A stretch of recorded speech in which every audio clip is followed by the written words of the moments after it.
A lot of people ask me what size run is right for my company, and really you have to think about, okay, I'm going after a group of prospects.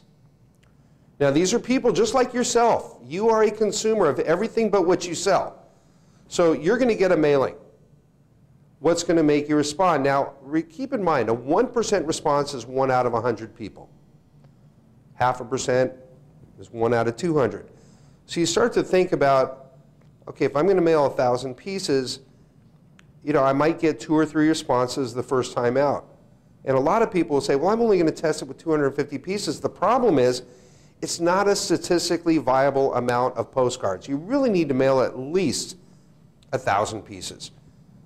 Especially in the beginning when you're coming up with the messaging, you're testing different things, because you're always going to test one thing against another and see what works. So at the end of the day, it's not a matter of did the campaign work, but which idea worked better. So you test 1,000 of one against 1,000 of another, and you say, hey, we got 4 responses on one, 1 response on another.